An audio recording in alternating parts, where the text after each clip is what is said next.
ঘটনার শুরু ১৯৮৯ সালে চিত্রর একটি গ্রামে এক নির্জন রাতে। মাঝরাতে এক ব্যক্তি তার ছোট ভাই ফাইজালকে জাগিয়ে তুলে ফিসফিসিয়ে বলে, চল এখনই গ্রাম ছাড়তে হবে। তারা দ্রুত অন্ধকারে পা বাড়ায়, কিন্তু কিছু দূর যাওয়ার পরেই লোকটি হঠাৎ থমকে দাঁড়ায়। ভাই জিজ্ঞেস করলো, কি হলো, দাঁড়িয়ে পড়লে কেন? সে মৃদু কণ্ঠে বলল, শোন, চারপাশে ঝিঝি পোকার ডাক, ব্যাঙের আওয়াজ, সব থেমে গেছে। এমনটা তখনই হয় যখন আশেপাশে কোনো অশুভ শক্তির আগমন ঘটে। দুজনের নিঃশ্বাস বন্ধ করে স্তব্ধ দাঁড়িয়ে রইল। হঠাৎই তাদের পিছনে দেখা গেল বোরকা পরা এক নারী। লোকটি ভাইকে বলল, দৌড়া। সে নিজের হাতের কাটারিটি তুলিয়ে নিয়ে নারীর দিকে ছুটে গেল, কিন্তু মুহূর্তের মধ্যে যেন এক অদৃশ্য শক্তি তাকে পেছন দিক থেকে টেনে নিল। ভাই ফয়সাল তার চিৎকার শুনে ঘুরতেই তাকেও একইভাবে গ্রাস করে ফেলল সেই অশুভ শক্তি।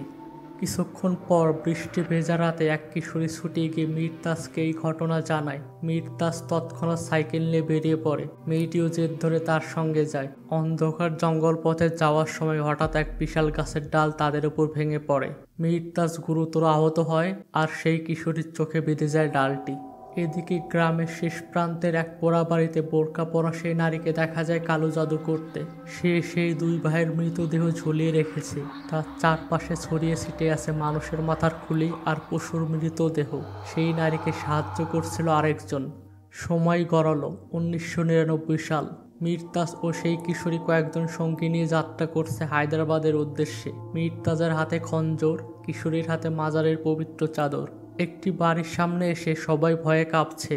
সাহস সঞ্চয় করে ভিতরে প্রবেশ করতেই একে একে সকলের মুখ দিয়ে রক্তবমি শুরু হলো। কিশোরী দূর থেকে তাকিয়ে এই বিভীষিকাময় দৃশ্য দেখছিল। মিরতাজ প্রাণপণে তাদের বাঁচানোর চেষ্টা করলো, কিন্তু অদৃশ্য এক শক্তি যেন সবাইকে আটকে রেখেছিল। অবশেষে মিরতাজ এক কক্ষে প্রবেশের আগে কিশোরী ছুটে এসে তার হাতে সেই পবিত্র চাদর তুলে দিয়ে বলল, চাচা, এটা নিয়ে যান। কিছুদিন পর সেই বাড়িতে পুলিশ অভিযান চালায়। পথে কনস্টেবল অফিসারকে জানালো, শুনেছি এই বাড়ির মালিক তার স্ত্রীকে নানাভাবে নির্যাতন করত। মাঝরাতে চিৎকার, কান্না, গোঙানির শব্দ প্রায়ই শোনা যেত, কিন্তু পারিবারিক বিষয় বলে কেউ নাক গলায়নি। সম্প্রতি সেখান থেকে ভয়াবহ পচা গন্ধ বেরোচ্ছিল দেখে প্রতিবেশীরা অভিযোগ করতে গেলে দেখতে পায় লোকটি তার স্ত্রীকে হত্যা করে গাছের সঙ্গে ঝুলিয়ে রেখেছে।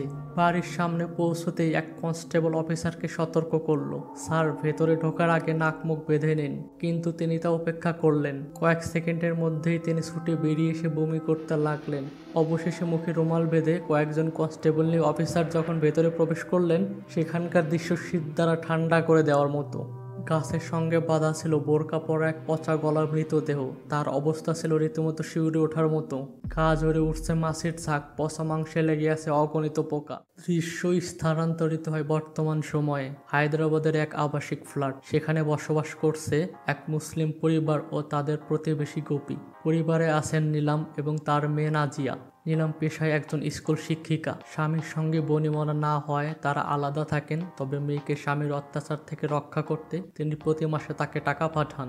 প্রতিদিনের মতো অফিস যাওয়ার পথে এক ফকির বাবা গোপীর রাস্তা আটকে দাঁড়ায়। ঝাড় ফুঁকের নাম করে সে গোপীর কাছে টাকা দাবি করে। গোপী প্রতিবারের মতো আজও খুশি মনে কিছু টাকা দিয়ে দেয়। অফিসে চলছে গোপীর প্রমোশন নিয়ে আলোচনা। তার বন্ধু খবরটা শুনে খুব খুশি। গোপী অনেক ভীতু, তাই সে অফিসের ক্রাশ মিনির কাছে নিজের অনুভূতি প্রকাশ করতে পারছে না। বন্ধুর সাহস জোগানোয় শেষমেশ একটি উপহার নিয়ে মিনিকে সিনেমা দেখার প্রস্তাব দেয়, কিন্তু মিনি সোজাসুজি তা প্রত্যাখ্যান করে।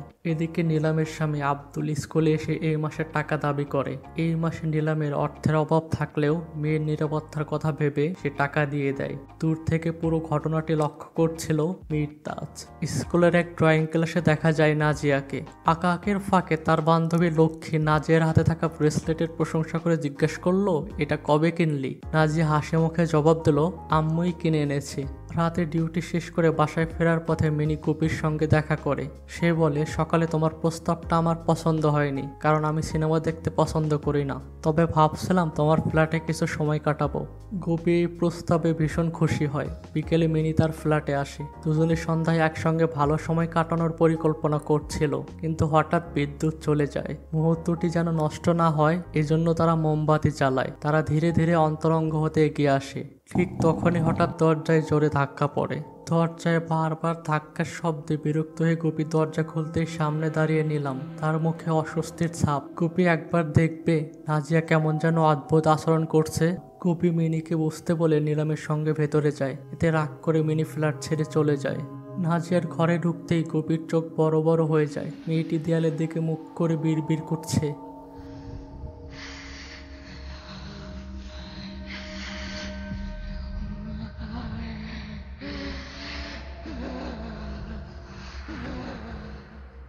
গুপি ধীরে ধীরে এগিয়ে দেখে তার মুখ দিয়ে লালা গড়িয়ে পড়ছে, চোখ দুটো লালচে রক্তবর্ণ। নাজিয়া ফিসফিসিয়ে কিছু বলছে। আমাকে তোরা অবজ্ঞা করেছিলি? কি ভেবেছিস বেঁচে যাবি? আমি কাউকেই ছাড়বো না। ভয়ে আতঙ্কিত হয়ে গুপি হোঁচট খেতে খেতে ঘর থেকে বেরিয়ে আসে। নিলাম তাড়াতাড়ি তাকে এক গ্লাস পানি দেয়। আমাদের এক্ষুনি ডাক্তার ডাকা উচিত, বলল নিলাম। গুপি মাথা নাড়ল। ডাক্তার নয়, তান্ত্রিক দরকার। নাজিয়া পজেসড হয়েছে। সেই রাতে গুপি ভয়ে ভয়ে নিলামদের বাসায় থেকে যায়। রাতের খাবার এগিয়ে দিলে নাজিয়া থালা এক ঝটকায় টেনে নিয়ে এমনভাবে খেতে শুরু করলো যেন বহু বছর সে অভুক্ত ছিল। পরদিন সকালে নিলাম নাজিয়াকে ডাক্তার দেখাতে নিয়ে যায়। ডাক্তার কিছু সাধারণ চেক আপ করে এবং জিজ্ঞেস করে, তুমি আজ সারাদিন কি করেছো? নাজিয়া ম্লান স্বরে উত্তর দিল, বাসায় সন্ধ্যায় ড্রয়িং করছিলাম, তারপরে আর কিছু মনে নেই। চিকিৎসক কয়েকটি ওষুধ দিয়ে তাদের বিদায় দেন। পরবর্তী কয়েকদিন সবকিছু স্বাভাবিক থাকলেও মাঝে মধ্যেই নাজিয়া আবার অদ্ভুত আচরণ করতে শুরু করে। রাত নামলে তার সেই ভয়ঙ্কর রূপ প্রকাশ পায়। নিলাম ক্রমশ চিন্তিত হয়ে পড়ে। যুক্তিবাদী মানুষ হয়েও এখন তার মনে হচ্ছে ব্যাপারটা স্বাভাবিক নয়। মসজিদের বাইরে গভীর সঙ্গে এই বিষয় নিয়ে আলোচনা করছিল সে। নাজিয়ার দিকে গভীর দৃষ্টি রেখে সবকিছু লক্ষ্য করছিল মিরতাজ। গুপি তার বন্ধুকে সবকিছু জানিয়ে কোনো পীর বা ওজাদের মধ্যে কাউকে জানে কিনা জানতে চাইলে বন্ধু কিছুই বলতে পারে না। হঠাৎ গুপির মনে পড়ে অফিস যাতায়াতের পথে যে ফকির বাবা প্রায় তার রাস্তা আটকাতেন, হয়তো তিনি কিছু জানেন। গুপি তার সঙ্গে দেখা করলে ফকির বাবা তাকে সাইয়্যদ রিজওয়ান হোসেনের নাম বলে। তারা বংশ পরম্পরায় অসংখ্য পরিবারকে এই ধরনের অশরীরী সমস্যার হাত থেকে বাঁচিয়েছে। গুপি ও নিলাম ঠিকানায় পৌঁছালে রিজওয়ান হোসেনের সহযোগী আলাউদ্দিনের সঙ্গে দেখা হয়। সমস্ত ঘটনা শোনার পর আলাউদ্দিন নাজিয়ার জন্য একটি তাবিজ দিল এবং বলল, ওর হাতে এটা পরিয়ে দিন, যদি কাজ না হয় তখন রিজওয়ান বাবার কাছে নিয়ে যাব। বাড়ি ফিরে নিলাম মেয়ের হাতে তাবিজ পরিয়ে দেয়। ক্লাসের সহপাঠী ও শিক্ষিকা তা নিয়ে মজা করে। টিফিনের সময় লক্ষ্মীর সঙ্গে নাজিয়ার তাবিজ নিয়ে কথা হয়। নাজিয়া বিরক্ত হয়ে বলল, মা কেন যে এটা দিল জানি না। লক্ষ্মী তাকে সান্ত্বনা দিয়ে বলল, তোমার মা দিয়েছে, নিশ্চয়ই কোনো কারণ আছে। কিন্তু নাজিয়ার আগে হাত থেকে তাবিজ খুলে ফেলে দিল। ক্লাস শুরু হওয়ার ঘন্টা বাজার পর সবাই চলে গেলেও নাজিয়া একাই দোলনায় দুলতে থাকলো। তাবিজটা খোলার মুহূর্ত থেকেই যেন তার মধ্যে অদ্ভুত এক পরিবর্তন দেখা যাচ্ছিল। ঠিক তখনই তার সামনে হঠাৎ এসে উপস্থিত হয় মিরতাজ। নাজিয়া সরে যেতে চাইলে মিরতাজ তার হাত শক্ত করে চেপে ধরলো। হঠাৎ করেই তার শরীর কেঁপে উঠল। দেখতে পেল এক ভয়ার্থ দৃশ্য, যেন এটা তার পূর্ব পরিচিত। আতঙ্কে দৌড়ে স্কুল থেকে বেরিয়ে এলো সে। তার মুখ থেকে রক্ত পড়তে শুরু করলো। সেই মুহূর্তে একটি গাড়ি এসে তাকে ধাক্কা দিয়ে চলে গেল। পরদিন স্কুলে নাজিয়াকে একা কান্না করতে দেখে শিক্ষিকা জিজ্ঞেস করলেন, কি হয়েছে? নাজিয়া ঘুরতেই দেখা গেল তার গালে থাপ্পড়ের দাগ। সঙ্গে সঙ্গে নাক দিয়ে রক্ত বেরিয়ে এসে সে অজ্ঞান হয়ে গেল। নিলাম মেয়েকে বাড়ি নিয়ে আসলে তার হাতে থাকা ব্রেসলেটটি চোখে পড়ে। এটা কবে কিনলে? জিজ্ঞেস করে নিলাম। নাজিয়া বলল, লক্ষ্মী আমাকে উপহার দিয়েছে। কিন্তু রহস্য এখানেই, কারণ কিছুদিন আগেই এই ব্রেসলেট নিয়ে লক্ষ্মী প্রশ্ন করলে নাজিয়া বলেছিল আম্মুই কিনে দিয়েছে। নাজিয়া ঘুমিয়ে পড়লে নিলামের চোখ ডেস্কের উপর খোদাই করা একটি নামের উপর আটকে যায়, কিন্তু সে তখন সেটিকে গুরুত্ব দেয় না। সেই রাতেই ফ্ল্যাট মালিকের ছেলে টিউশন থেকে ফেরার পথে ময়লার স্তূপের ভেতর থেকে অদ্ভুত এক আওয়াজ শুনতে পায়। কৌতূহলবশত এগিয়ে ভালোভাবে শোনার চেষ্টা করলো সে। ছেলেটি আতঙ্কে চিৎকার করে দৌড়ে বাড়ির দিকে ছুটল। তার চিৎকারে সবাই বেরিয়ে এলে কাপা কণ্ঠে সে শুধু একটাই শব্দ বলল, নাজিয়া। গুপি আর নিলাম ঘটনাস্থলে পৌঁছে দেখে নাজিয়া পদস্থ অবস্থায় দাঁড়িয়ে আছে। সে কি ভয়ানক দৃশ্য! নিলাম কান্না জড়িত কণ্ঠে মেয়েকে জড়িয়ে ধরে। দূরে আবর্জনার স্তূপের উপরে দাঁড়িয়ে আছে বোরকা পরা এক নারী। পরের দিন গুপি আলাউদ্দিনকে নিয়ে যায় হাসপাতালে। সেখানে নাজিয়াকে ভর্তি করা হয়েছিল। আপাতত তাকে ইনজেকশন দিয়ে অচেতন রাখা হয়েছিল। কিন্তু অদ্ভুতভাবে আলাউদ্দিন যতই হাসপাতালের কাছে আসতে থাকে, নাজিয়ার ঘুম ধীরে ধীরে ভাঙতে শুরু করে। নার্সরাও বিস্মিত হয়ে যায়, এত শক্তিশালী ডোজের পরও সে কিভাবে জেগে উঠল। আলাউদ্দিন যতটা কাছে আসে, নাজিয়া ততটাই অস্বাভাবিক আচরণ করতে থাকে। এক পর্যায়ে তার শরীর বেঁকে যায়, সে প্রচণ্ড চিৎকার করে ওঠে। ঠিক তখনই আলাউদ্দিন পকেট থেকে তাবিজ বের করে কিছু আয়াত পড়া শুরু করে। মুহূর্তের মধ্যেই নাজিয়া তীব্র প্রতিক্রিয়া দেখাতে শুরু করে, তাকে আর সামলানো যাচ্ছিল না। সেই গোপীকে উদ্দেশ্য করে বলতে থাকে, তুই যদি এই লোকটাকে আমার কাছ থেকে দূরে রাখতে পারিস তাহলে আমার শরীর তোর, তুই যেভাবে ইচ্ছে আমাকে ভোগ করতে পারিস, কিন্তু যেভাবেই হোক ওকে আটকা। একই সঙ্গে সে তার মাকেও অশ্রাব্য ভাষায় গালাগালি করতে থাকে। কিন্তু আলাউদ্দিন যখন জোর করে তার হাতে তাবিজ পরিয়ে দেয়, নাজিয়া হঠাৎ শান্ত হয়ে যায়। স্বস্তির নিঃশ্বাস ফেলে সে বসতেই যাবে, ঠিক তখনই আলাউদ্দিনের নজর পড়ে সেই ব্রেসলেটের দিকে। ব্রেসলেটটিতে স্পর্শ করতেই তার চোখের সামনে ভেসে ওঠে একের পর এক ভয়াবহ দৃশ্য। এই বিভীষিকাময় দৃশ্য দেখে আলাউদ্দিন নিজেই প্রায় অজ্ঞান হয়ে পড়ে। ঠিক সেই সময় ডাক্তার এসে সবাইকে বেরিয়ে যেতে বলে এবং নিলামকে কড়া ভাষায় তিরস্কার করে। বাইরে এসে নিভৃতে আলাউদ্দিন নিলামকে বলে, ম্যাডাম, এই কেস আমি একা সামলাতে পারবো না। আপনার মেয়ের উপর যে অশুভ শক্তির প্রভাব সেটা কল্পনারও বাইরে। আমি জীবনে এরকম অনুভূতি আগে কখনো পাইনি। যত দ্রুত সম্ভব রিজন বাবার কাছে চলুন। পরদিন আলাউদ্দিন গোপী ও নিলামকে নিয়ে যায় রিজন বাবার কাছে। তিনি শুধু ধার্মিকই নন, একই সঙ্গে জ্ঞানী ও বুদ্ধিদীপ্ত মানুষ। তাদের সামনে তিনি একটি মেয়ের উপর এক্সোরসিজম করেন। সেখানেই প্রথমবার নিলামের সঙ্গে তার পরিচয় হয়। রিজন শান্ত কণ্ঠে বলে, প্রতিটা ঘটনার পিছনে এক বা একাধিক কারণ থাকে, আর এই কারণগুলো একে অপরের সঙ্গে সংযুক্ত। আমাদের কাজ হলো সেই সংযোগগুলো খুঁজে বের করা। কিছুক্ষণ পর আবার সেই মেয়েটির উপর দ্বিতীয়বার এক্সোরসিজম করা হলে তার মধ্যে ভর করা আত্মা হঠাৎ ভয়ঙ্কর হাসি হেসে ওঠে। মেয়েটা রিজনের উদ্দেশ্যে বলে, তোমার কি মনে হয় তোমার কাছে সবকিছুর সমাধান আছে? রিজন এক নিমেষেই বুঝে ফেলে এটা কোনো বড় বিপদের আগাম সংকেত। তিনি নিলামকে বলেন, নাজিয়াকে বাঁচাতে গেলে আমাদের আগে তার রক্তের সম্পর্কের দুজন মানুষের উপস্থিতি দরকার। তবে তাকে এখানে আনার আগে আমি আপনার বাড়িতে গিয়ে তাকে একবার দেখতে চাই। সেই সময় গোপীর ফোনে মিনির কল আসে, কারণ আজ তাদের গোয়া যাওয়ার প্ল্যান ছিল। কিন্তু গোপী অজুহাত দেয়, আমি খুবই অসুস্থ, তাই যেতে পারবো না। এতে মিনি প্রচণ্ড রেগে যায়। রাতে রিজন নাজিয়ার বাসায় আসে। ঘরে প্রবেশ করতেই সিঁড়ির সামনে সে অশুভ শক্তির প্রবল উপস্থিতি অনুভব করে। নিলাম তাকে নাজিয়ার ঘরে নিয়ে গেলে রিজন শান্তভাবে জিজ্ঞেস করে, কেমন আছো নাজিয়া? আমি রিজন, তোমার চেক আপ করতে এসেছি। নাজিয়া হালকা ইশারায় বোঝায় সে ভালো আছে। রিজন নিলামকে বলে, আপনি কি আমাকে এক গ্লাস জল দিতে পারেন? নিলাম বাইরে গেলে তার নজর পড়ে ডেস্কের পাশে খোদাই করা সেই নামটির ওপর। নামটি উচ্চারণ করা মাত্রই চাদরের নিচ থেকে নাজিয়ার হাত বেরিয়ে আসে। রক্তাভ চোখে সে স্থির দৃষ্টিতে তাকিয়ে থাকে রিজওয়ানের দিকে। শরীর খারাপ হওয়ার পর থেকে নিলাম নাজিয়াকে নিজের ঘরে এনে রেখেছিল। রিজওয়ান দরজা বন্ধ করে নাজিয়ার রুমে প্রবেশ করলে হঠাৎ লক্ষ্য করে সামনের জানালাটা খোলা। পর্দা সরিয়ে বাইরে তাকাতে চোখ পড়ে একটি ভাঙা চোরা পোড়া বাড়ি। তিনি নিলামকে জিজ্ঞেস করেন, ওই বাড়িতে কে থাকে? নিলাম জানায়, আমাদের আসার আগে থেকে বাড়িটা পরিত্যক্ত। মাঝে মাঝে পাশের রাস্তায় ময়লার স্তূপ থেকে এত দুর্গন্ধ আসে, তখন আমরা এই রাস্তাটা ব্যবহার করি। রিজন আবার প্রশ্ন করে, নাজিয়া কি কখনো এই রাস্তায় গিয়েছিল? নিলাম জানায়, হ্যাঁ, অনেকবার। এরপর রিজন একাই সেই বাড়ির দিকে যান। অন্ধকারে ডুবে থাকা পরিত্যক্ত বাড়িটিতে প্রবেশ করতেই চারপাশে ছড়িয়ে পড়ে পচা দুর্গন্ধ, আর সঙ্গে সঙ্গে তিনি অনুভব করেন কারো উপস্থিতি। তিনি খেয়াল করেন তার পিছে দাঁড়িয়ে আছে বোরকা পরা এক নারী। পরদিন সকালে রিজন গোপীকে জিজ্ঞেস করে, এই ভাঙা বাড়ির ব্যাপারে তুমি কিছু জানো? গোপী উত্তর দেয়, যতদূর শুনেছি প্রায় 15-20 বছর আগে ওই বাড়িতে একটি খুন হয়েছিল, তারপর থেকেই বাড়িটা পরিত্যক্ত। রিজন তাকে বলে, তুমি ওই এলাকার পুরনো প্রমোটার আর পাশের পুলিশ স্টেশন থেকে তথ্য সংগ্রহ করার চেষ্টা করো। পরদিন গোপী এক প্রমোটারের সঙ্গে দেখা করে। লোকটি জানায়, শুনেছি ওই বাড়িটায় একজন মহিলাকে তার স্বামী খুন করেছিল। পরে মোহাম্মদ মির্তাজ নামে এক ব্যক্তি এসে দাবি করেছিল বাড়িটা তার, তবে পুলিশের বাধার কারণে সে সেখানে প্রবেশ করতে পারেনি, কারণ পুলিশের ধারণা ছিল হত্যাকাণ্ডের সঙ্গে তার ভাইয়ের যোগসাজশ রয়েছে। অবশেষে মির্তাজ গ্রামে ফিরে যায়। গোপী কিছু টাকা খরচ করে পুলিশের কাছ থেকে মির্তাজের গ্রামের ঠিকানা এবং পরিবারের ছবি সংগ্রহ করে।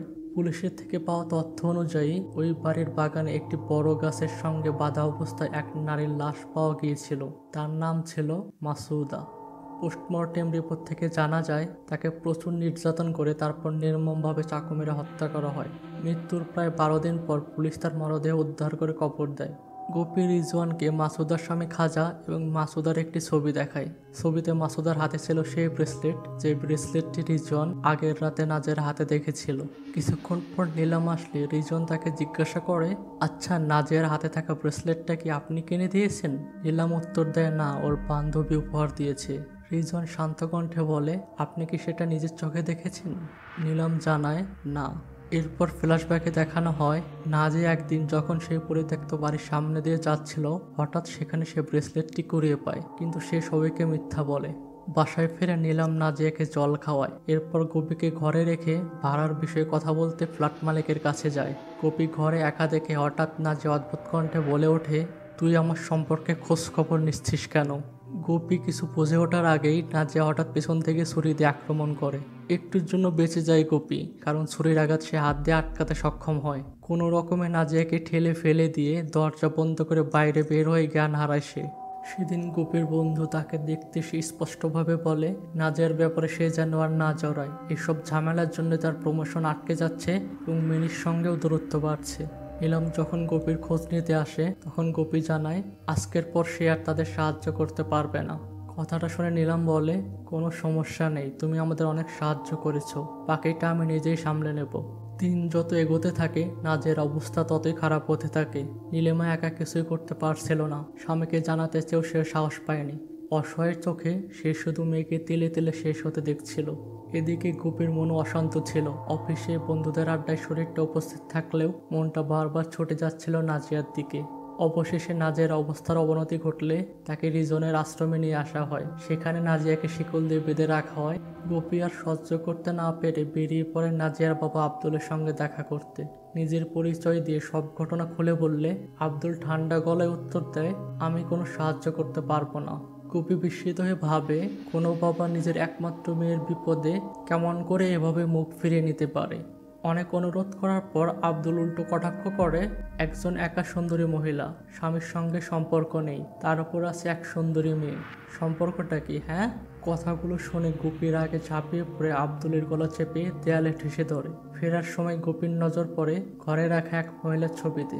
কিছুদিন পর আবার গোপীর বন্ধুটি তাকে সতর্ক করে বলে, তুই যদি নাজিয়ার থেকে দূরে না থাকিস আমি কিন্তু তোর পরিবারকে জানিয়ে দেব। তখন গোপী রেগে গিয়ে জবাব দেয়, প্রতিদিন যখন চোখের সামনে মা মেয়েকে অসহায়ভাবে কাঁদতে দেখি তখন আমি চুপ থাকতে পারি না। রক্তের সম্পর্ক না থাকলেও মানবিকতা আমাকে নীরব থাকতে দেয় না। পরদিন ভোরে গোপী রওনা হয় মাসুদার গ্রামের উদ্দেশ্যে। এখান থেকে শুরু হয় কাহিনীর আসল অধ্যায়। যাত্রাপথে জানালায় বাইরে তাকিয়ে থাকতে থাকতে তার মাথায় বারবার ঘুরতে থাকে মাসুদার নাম, তার রহস্যময় মৃত্যু আর নাজিয়ার ভৌতিক পরিবর্তন। চিত্তরে পৌঁছে পুলিশের দেওয়া ঠিকানার উপর নির্ভর করে সে আশেপাশে খোঁজ করে। গ্রামের এক বৃদ্ধকে জিজ্ঞেস করে মির্তাজের বাড়ি কোনটা। বৃদ্ধ বলে, তুমি কি তার জানাজে এসেছো? হতবাক হয়ে যায় গোপী। বৃদ্ধ জানায় 1 মাস আগে হায়দ্রাবাদে অ্যাক্সিডেন্ট হয়েছিল তারপর থেকে হাসপাতালে ছিল, আর সকালে মারা গেছে। কথাটা শুনে গোপীর বুক হিম হয়ে যায়। যার উপর ভরসা করে এত দূর এসেছিল সেই আর নেই। তবুও হার মানে না গোপী, পৌঁছে যায় মির্তাজের বাড়িতে। একটু ডাকাডাকি করতে একজন মহিলা এগিয়ে এসে জিজ্ঞেস করে কি চাই। গোপী বলে, আমি মোহাম্মদ খাজা ও তার স্ত্রী মাসুদা সম্পর্কে কিছু জানতে চাই। মাসুদার নাম শুনতে মহিলার চোখ বড় হয়ে ওঠে, মুখে ফুটে ওঠে আতঙ্কের ছাপ, ভয়ে তার হাত পা কাঁপতে থাকে। মুহূর্তেই সে ভেতরের লোকজনকে ডেকে বলে, ওকে বাড়ি থেকে বের করে দাও। গোপী অনেক অনুরোধ করে, দয়া করে একটু শুনুন, আমি হায়দ্রাবাদ থেকে এসেছি। একটি পরিবার ভয়ঙ্কর বিপদে আছে, তাদের একমাত্র মেয়ের উপর মাসুদার আত্মা ভর করেছে, আমাকে সাহায্য করুন। হঠাৎ গোপীর নজর পড়ে দেয়ালে টাঙানো এক ছবির উপর। এটা সেই একই ছবি যা সে নাজিয়ার বাবার বাড়িতেও দেখেছিল। কিছু জিজ্ঞাসা করার আগেই তাকে বাড়ি থেকে বের করে দেওয়া হয়। অসহায় গোপী বাড়ির বাইরে দোকানে বেঞ্চে বসে থাকে, হয়তো কোনো উপায় মিলবে এই আশায়। রাত বাড়তেই ভেতরের মহিলা তাকে লক্ষ্য করে। অবাক হয়ে দেখে ছেলেটা এখনো বসে আছে। সে উপলব্ধি করে যদি সত্যি খুব বিপদে না পড়তো তবে এতক্ষণে চলে যেত। অবশেষে তার মনে মায়া জাগে। সে 1 কাপ চা এনে গোপীকে দিয়ে বলে, আমি তোমাকে সব বলবো, কিন্তু বিশ্বাস করবে কি করবে না সেটা তোমার ব্যাপার।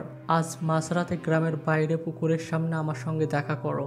সে চলেই যাচ্ছিল তখন গোপী তাড়াতাড়ি প্রশ্ন করে, একটা কথা বলুন, আপনাদের ঘরে যে মহিলার ছবি টাঙানো তিনি কে? মহিলাটি উত্তর দেয়, মির্তাজের স্ত্রী।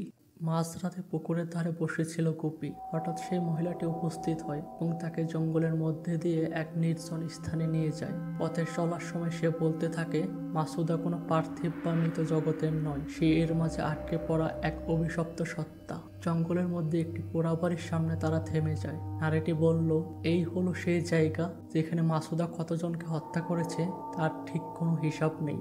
গুপি অবাক হয়ে ওঠে, কারণ সে জানতো মাসুদাকে তার স্বামী হত্যা করেছে। নারীটি থামিয়ে বলল, ভুল জানো, তার স্বামী মাসুদাকে হত্যা করেনি। মাসুদা কোনো মানুষ নয়, সে মানুষরূপী শয়তান। অন্যায় তার প্রতি নয়, বরং অন্যায় করা হয়েছিল মিরতাজের পরিবারের উপর। এবার নারীটি তার কাহিনী বলা শুরু করে। মিরতাজ আখ চাষ করত এবং ঘোড়ার ব্যবসা করত। আমার মা বাবা মারা যাওয়ার পর মীর চাচাই আমাকে মানুষ করেছেন।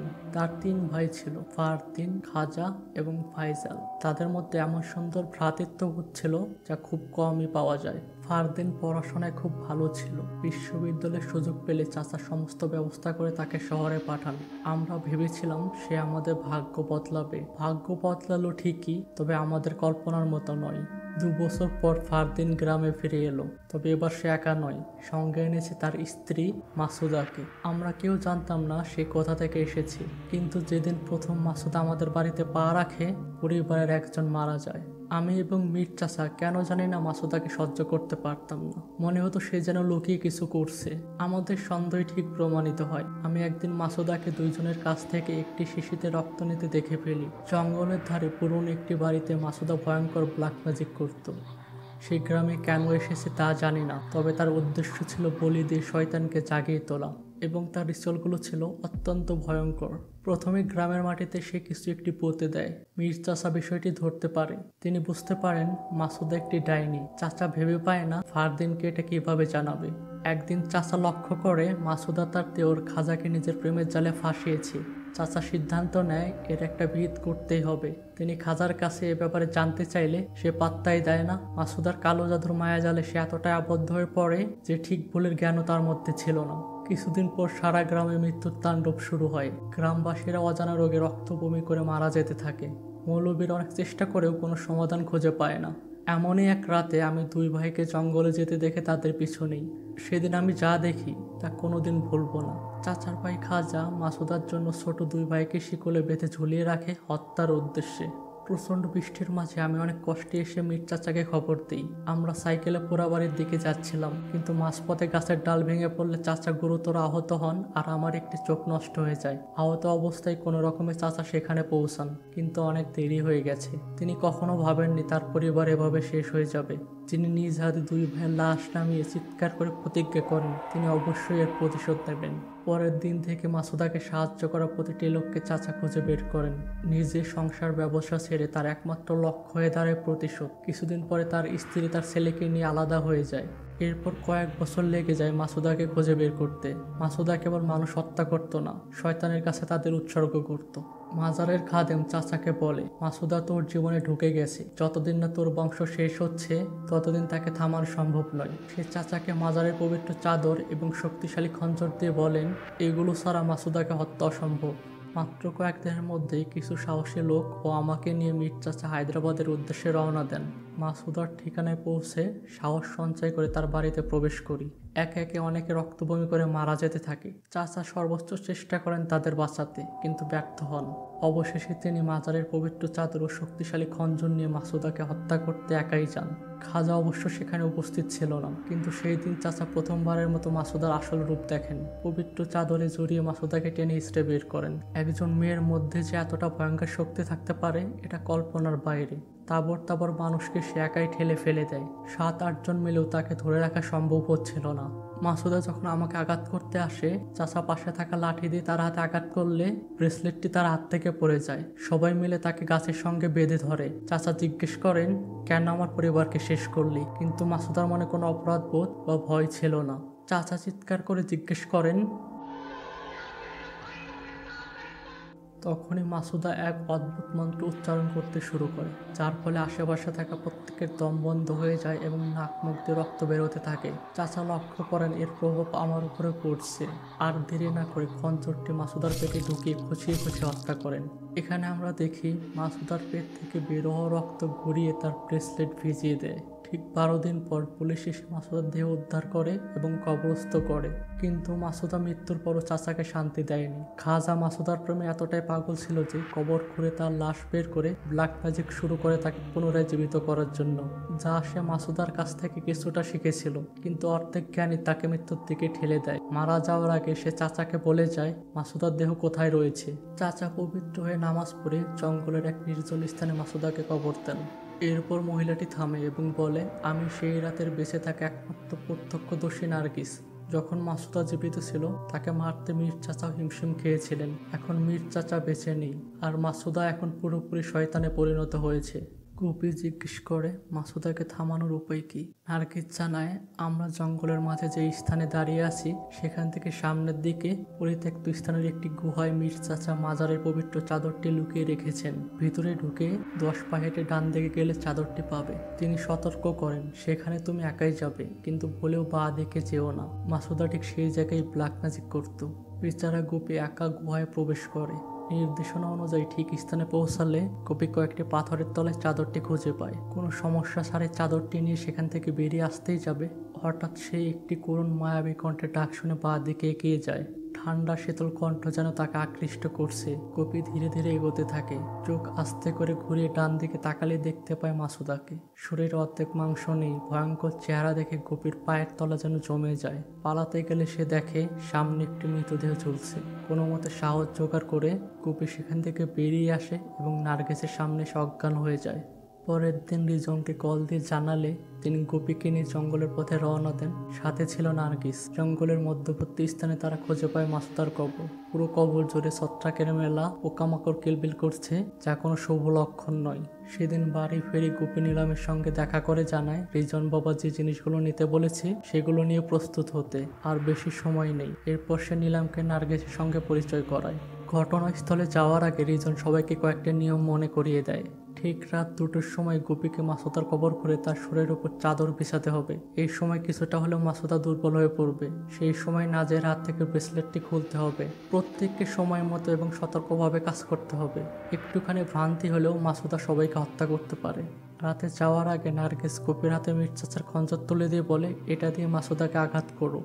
এদিকে সবার অজান্তে গুপি নিলামের স্বামীকে টাকার লোভ দিয়ে এখানে আনে। নিলাম কিছুটা সন্দেহ করে। সে নিশ্চিত গুপির হাত রয়েছে, কারণ সে তার স্বামীকে হারে হারে চেনে।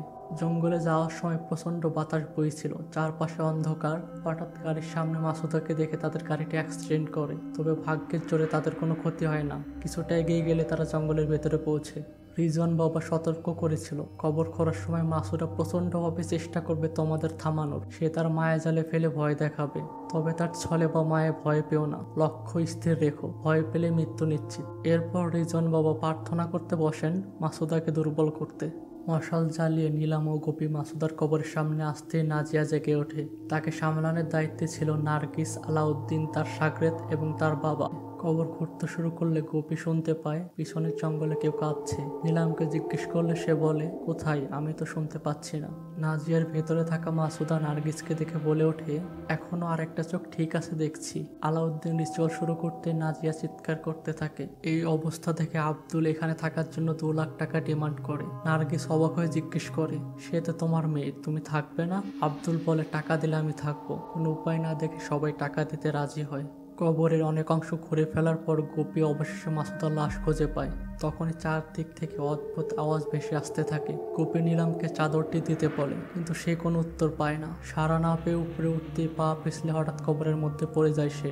নিজেকে সামলে উপরে উঠলে দেখে কেউ তার পা শিকলে বেঁধে কবরের দিকে টানছে। গোপী চিৎকার করে নিজের জীবন বাঁচানোর জন্য। তখনই নিলামের আওয়াজে হুঁশ আসে, দেখে কোথাও কোনো শিকল নেই, তবে সে নিজের চোখে সব দেখেছে। বিশ্বাস করানোর জন্য নিলামকে বলতে ঘাড় ঘুরিয়ে পাশে তাকায়, দেখে কেউ নেই। দূর থেকে যেন কাদের আওয়াজ শোনা যায়। লক্ষ্য করে এগোতেই তারা ছুটে আসে তাকে মারার জন্য। গোপী ভয়ে পালাতে চাইলে দেখে পায় শিকল বাঁধা। মুহূর্তের মধ্যে শোন দেখতে পায়।